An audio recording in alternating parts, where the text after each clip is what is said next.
Hello, this is Professor David Bishai, and I want to introduce our lecture on healthcare labor supply.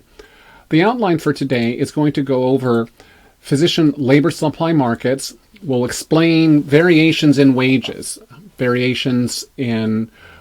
across specialty, across place, and some of the recent trends in physician compensation. When we talk about physician labor supply, one of the questions always is, are there shortages?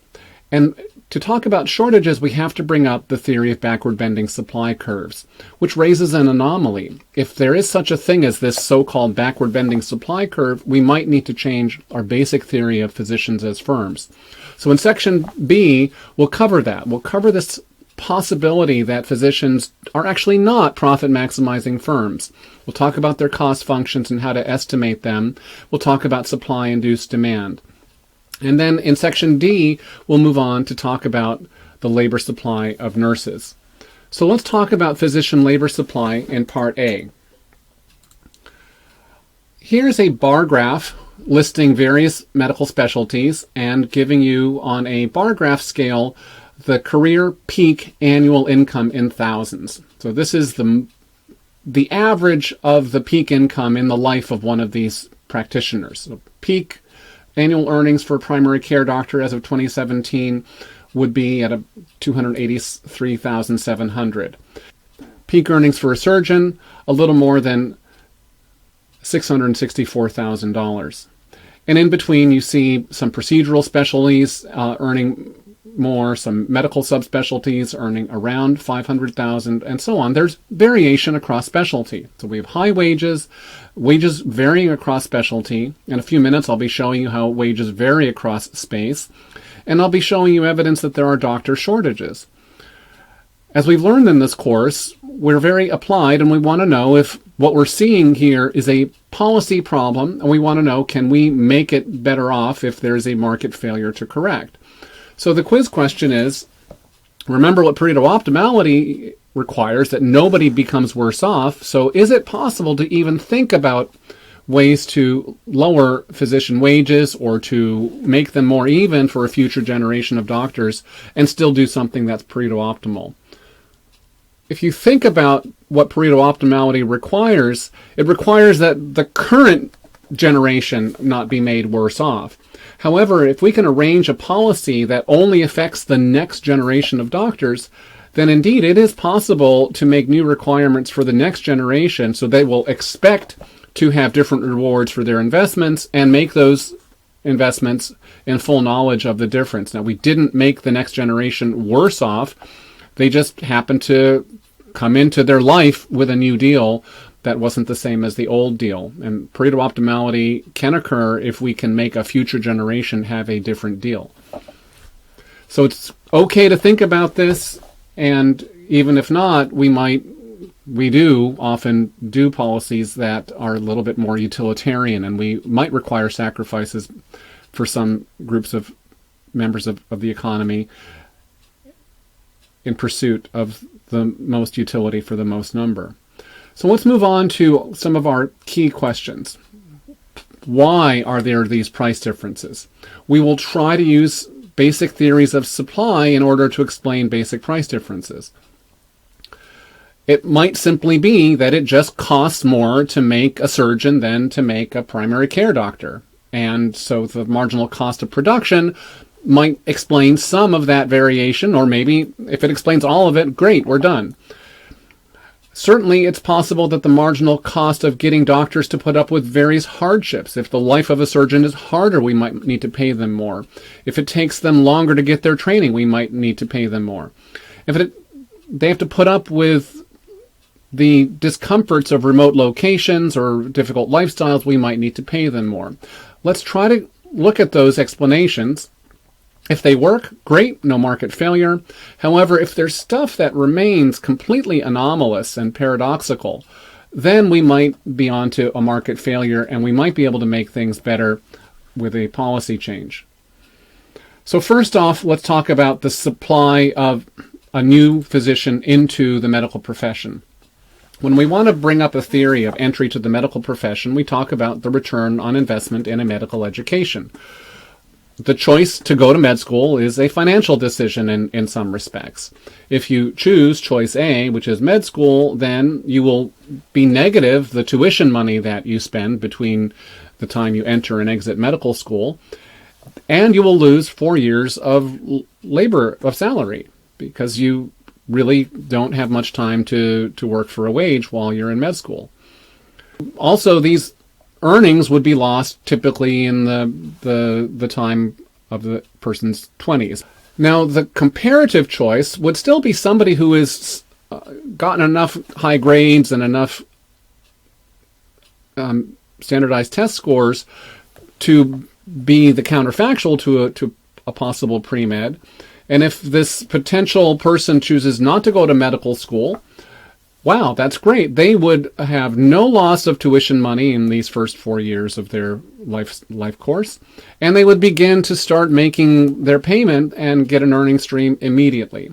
Medical school is going to create an investment. There will be lost earnings and lost tuition money.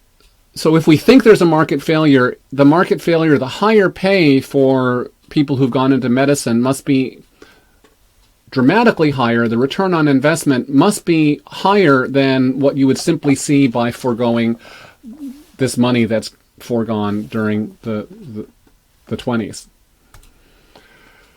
And it is. The return on investment for doctors is higher than one would expect if a similarly bright young Hopkins graduate went out and started to work for a living.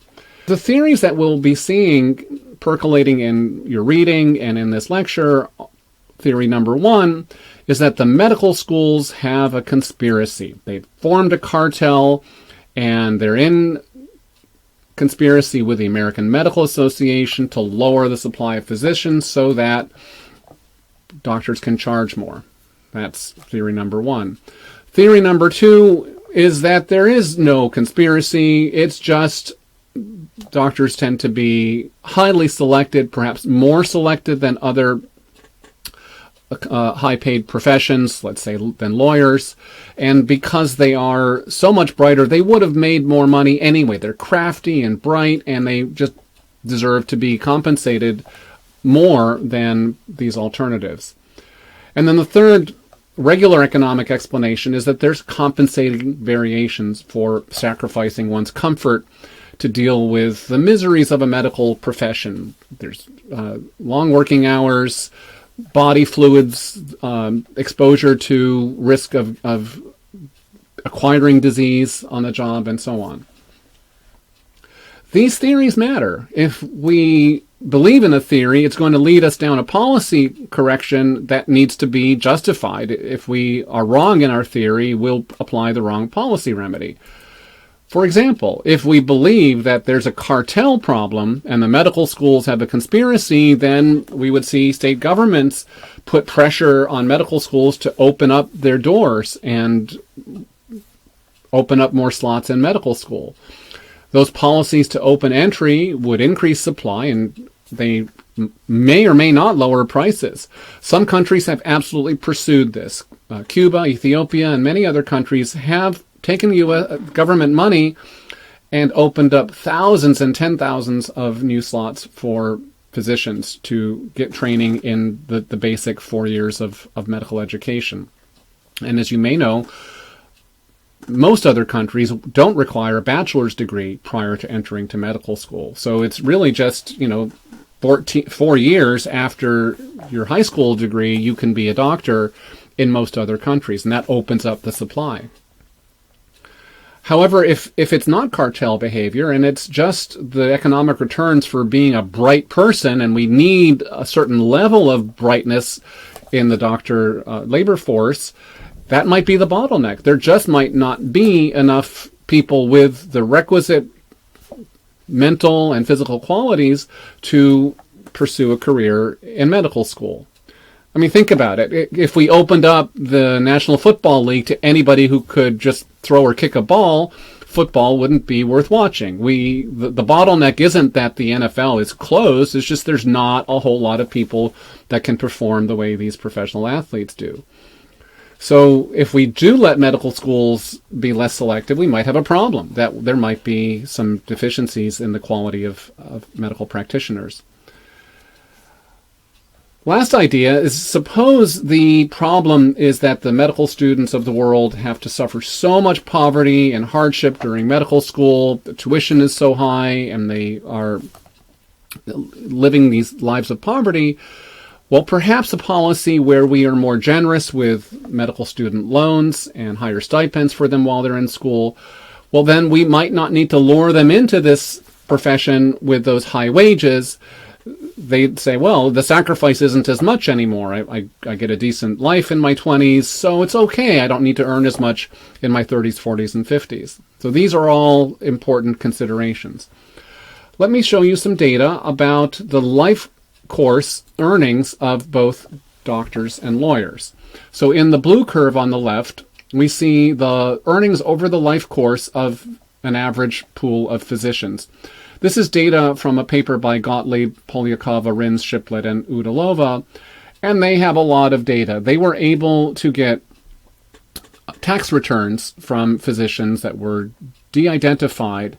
So they are really looking at the actual reported earnings through tax returns of hundreds of thousands of physicians and lawyers. And so when they say that this is the life course earnings profile, they know what they're talking about.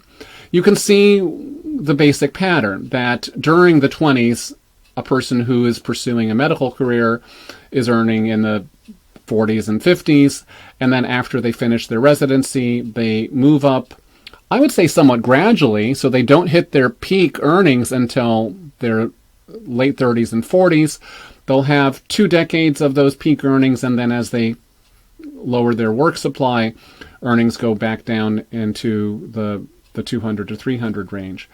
Lawyers' life course is somewhat similar, a little bit less steep as they climb their ladders. They hit the peak ladder a little bit about the same time, but it's slower during a lawyer's 30s than it is for a physician. And the overall gap across the professions looks like about a $100,000 gap at peak.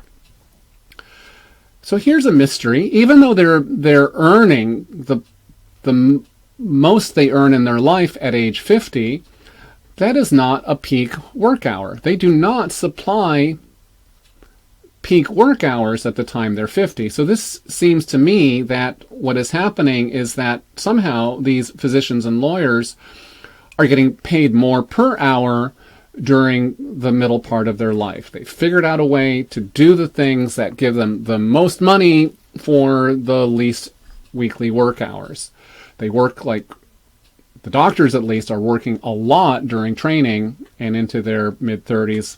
Lawyers, however, simply seem to work the same throughout their life course. Quickly, I wanted to go over the time trends that have gone on recently in physician labor. Here is the adjusted mean income from 2005 all the way to 2017. And what we've seen go on since around 2009 is an annual increase of physician compensation that's growing a little bit faster than the CPI. The Consumer Price Index for urban wages is growing by 1.8% per year. Physician salaries are growing about 2.2% per year over the last 10 years. So this is not crazy inflation. The problems in this market are not of recent origin. These are old problems of high physician wages and physician wage variation. Let's move into beginning to explain some of the variation across different types of physicians. First off is the choice of specialty variation. That's what we started with in this lecture.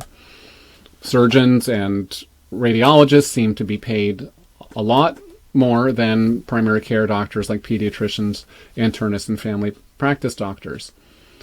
Now, we already talked about residency and training is a cost. It is low pay and long hours, and we would expect to see that those highly paid specialties find that they have to pay those higher wages because of shortages if they don't. They're pulling medical trainees into those professions with that carrot of high compensation for those specialties. Let's look at the data on time spent in training in years and the compensation in a specialty. So we see on the far left the primary family practice and pediatrics residencies on the left, averaging about 3.5 to 4 years of training after medical school. And they pay between $200 and $300. So they're really holding it down. If you go to your specialty training for about 4 years, you're going to be in this $200 to $300 zone. You can train for longer and still not get paid more. I see some specialties over here training for about 5 years and still not making any extra money. Look at neurology, training for 6 years and really not bringing home the dollars. They're still at $200,000 per year despite the lengthy training. But the overall trend rate is being pulled up by the cardiac surgeons and neurosurgeons who are really responsible for a lot of the slope here. The surgical specialties take 7 years of training and they pay about $200,000 to $300,000 more than the primary care. Medical students talk a lot among themselves, especially during their 3rd and 4th year, about these 4 specialties: radiology, ophthalmology, anesthesiology, and derm. And I think you can tell why. If you look at them, these R.O.A.D specialties have this reward. They're above the curve. You don't train for as long, but you get paid more. Dermatology is especially sweet. 4.5 years of training, and you're going to make as much as a cardiac surgeon who's trained for 3 more years than you. So these are sweet specialties. Med students talk about going for them if they like the high payment. So the R.O.A.D specialties are idiosyncratic. They don't follow the curve of compensating in proportion to time spent in training. There is an idiosyncratic, weird payment bias in how we compensate doctors. And that bias is because procedures have a higher fee schedule than thinking in a medical encounter. So if you are going because you have, let's say, a psychiatric condition and you want your psychiatrist to think about what's wrong with you, that psychiatrist won't be paid as much as a radiologist or who's going to intervene on you, or a cardiologist who's going to give you a stint. If you open up the body and do a thing to it, there's going to be a higher fee. And the quote I put in here comes from James Joyce. As Stephen Dedalus is walking across the beach of Sandy Mount Strand, he talks about the ineluctable modality of the visible, meaning ineluctable meaning you cannot escape it. Modality means it is the mode of human experience, and visible is what we're talking about. Visible things where you did a thing to a person grabs the attention of both the payer and the patient and is going to justify more payment. If we can see it happen as an event, it's going to register more payment. How do we prove that the psychiatrist who was thinking about your substance abuse was doing something at all? Why, they might have fallen asleep for all we know. So this is a market failure for sure. That this idiosyncratic bias comes from some type of psychological heuristic in how humans appreciate things. It's not that depression is any more disabling than whatever procedure your dermatologist did for you. They're both a problem, but when the dermatologist goes in and cuts off your mole, they've done something that can be seen. Now let's talk about geographic variation and ask whether that makes sense. Here's a map of, So here's a map of geographical variation in annual income. And this is variation in annual income across primary care physicians in the U.S. And staring you in the eye are the 2 deep dark blue Dakotas where primary care doctors are making above $400,000. Now, if you've been to the Midwest, you'll know that these are cold, rural states, not a lot of population, not a lot of big city lifestyle, but no dramatically different than Wyoming and Montana and Idaho that are not deep dark blue. So if you're going to say, well, obviously rural states are going to have low, super high pay, that's not going to cut it.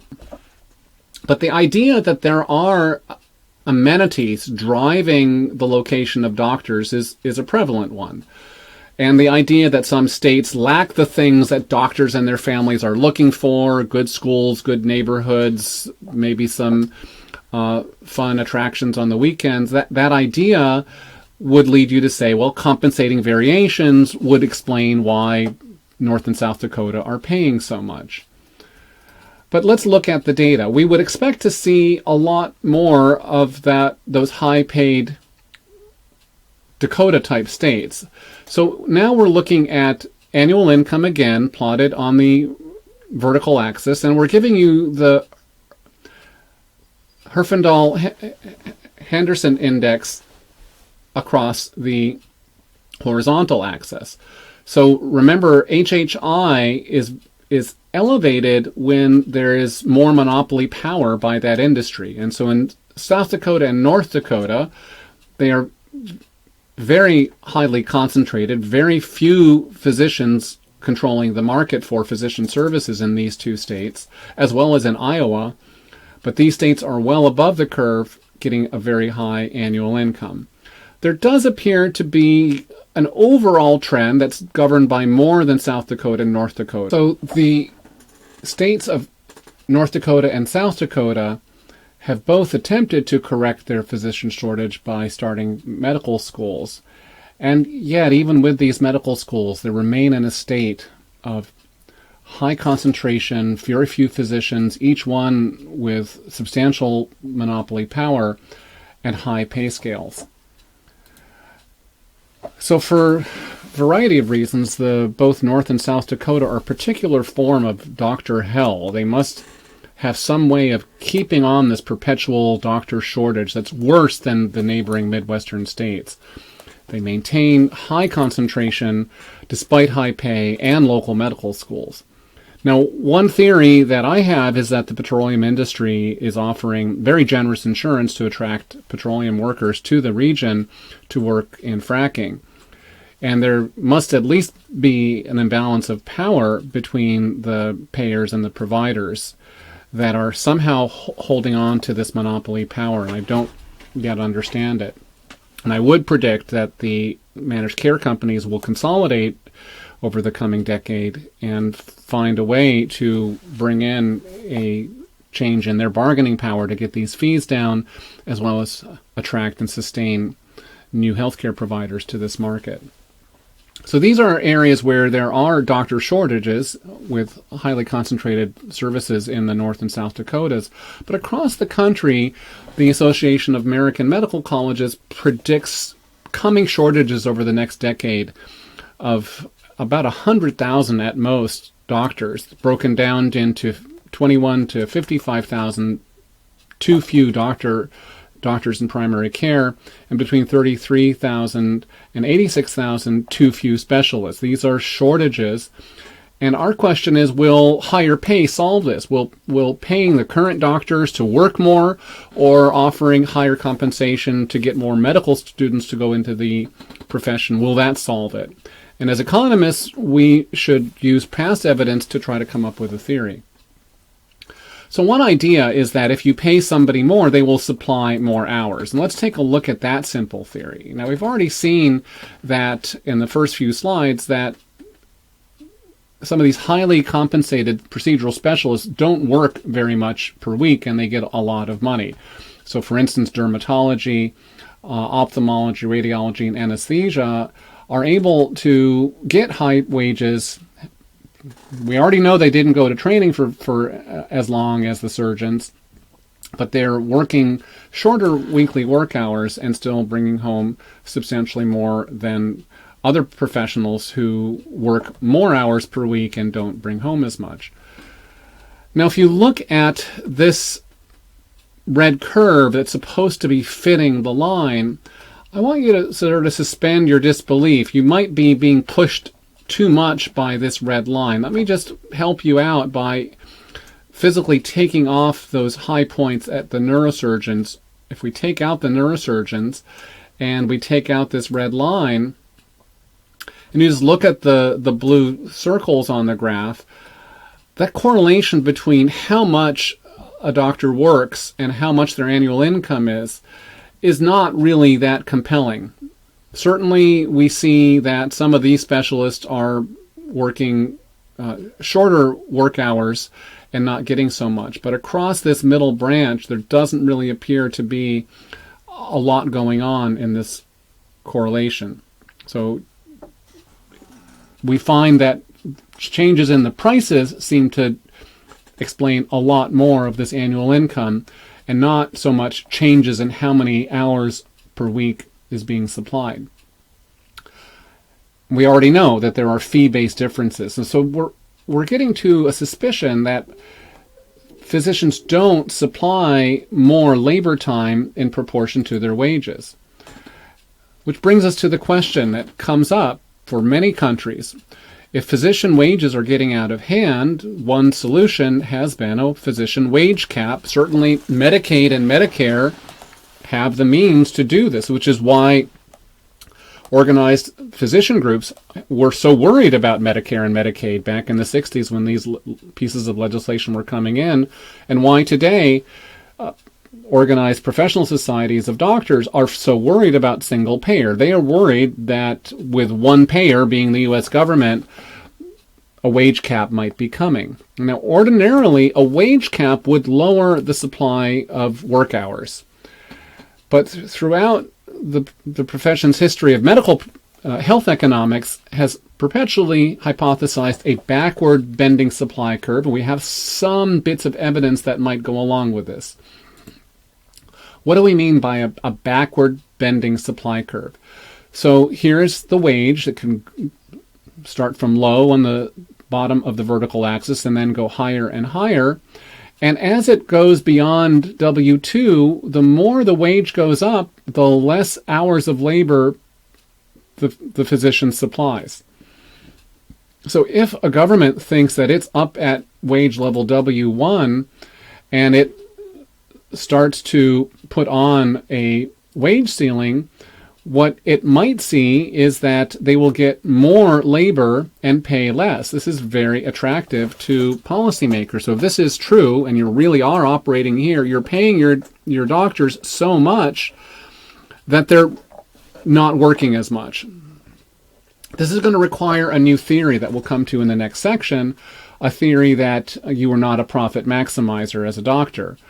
The idea would be that the doctor values both leisure time and money, and as you pay them enough money in this high wage, they've gotten their target income, and now they will work less time because they can get their target income, and they will now try to get more leisure time, and they will withdraw their labor supply. So a backward bending supply curve, whether it's there or not, has a big difference in whether or not you can put a cap on wages and still not create shortages by reducing the supply of labor. So if there is a backward bending supply curve, lowering the wage from W1 to W2 will increase the supply of physician services, they'll save more lives, and you will lower the amount you pay them per day or per year or per hour. But we need a new theory, and that's what's coming in the next section. We need a theory that something matters besides money. We think that might be leisure time, and if so, let's explain that. The backward bending supply curve is often called the target income hypothesis because it suggests that rather than a profit maximizing firm that says, we just want to make as much money as we can, a physician says, I don't want to make as much money as I can. I want to make enough money with a target income, and then I want to have some time to do fun things in life and have leisure time. What are the empirical results? Well, they're old, they're outdated, and I wish there was something hot and current right now. These studies from the 70s, Vahovich, Sloan, and Thornton, found some backward bending behavior, some small effects. They found that if you increase wages by $1 per hour, and these are high wages, so we're really talking about a 1% wage difference physicians earning about $100 per hour, you give them one more dollar, you might get 5 hours less labor per year. If you lower their wages, if you increase their wages by $10 per hour, 10% change, you might get a whole, 50 hours less labor per year. So small, worth thinking about, but other studies find mixed results. Hurley and LaBelle, looking at physician labor supply in Canada, found that some procedures bent backwards and some procedures didn't, and it differed by specialty. The bottom line is, as we're trying to see here with the backward bending supply curve of labor, if we go about understanding physicians as firms that maximize profit, we're going to miss the boat. And we need to develop further understanding about a physician's utility function, because they're a special type of firm that maximizes a utility function that's not just about money. Thanks for listening. I'll see you back in part B of this lecture.